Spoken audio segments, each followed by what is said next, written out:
And there are a lot of examples in the history for innovation rejectors like these ones. But what stopped them from understanding, from realizing they are looking at a great idea? Well, the human nature and the Western culture taught us the skeptic model. And try to look at yourself objectively for 1 second.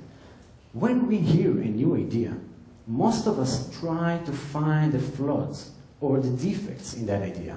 Try to see how it will fail, instead of thinking positively, and try to understand how we can take this great idea and make it a reality. So how to do that?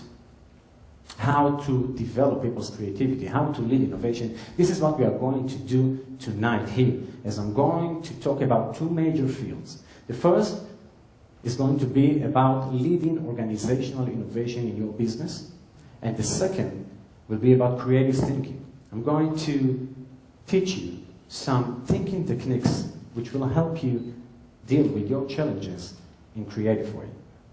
But before we enter the first field, I would like to clarify the difference between innovation and creativity. And the difference between these 2 terms lies in the implementation part.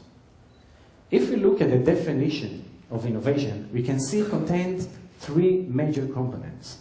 The first, creativity, of course. The second is need, the need of internal or external clients. And the third, and most important, implementation. That means that someone needs to buy or use your product or service out of choice. In other words, you can have a great creative idea, but as long as it doesn't need any needs, and no one is using it, it stays creative. It doesn't become innovative. And for example, I can say that being creative is if someone can make very unique sounds from his mouse.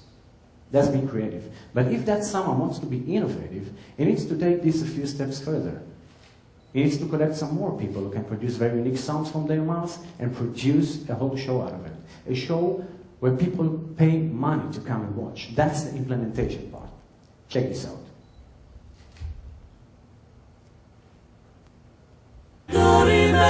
What you're about to hear is pure human vocals. No instruments, no sound effects. Pure, live. The Vocal People.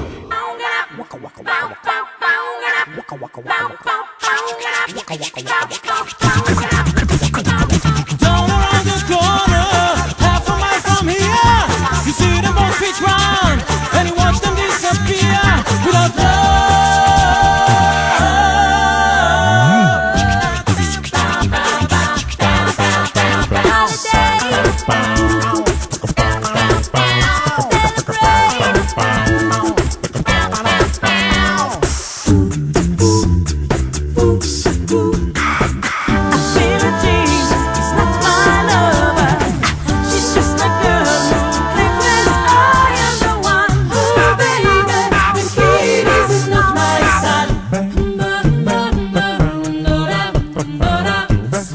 dreams are made.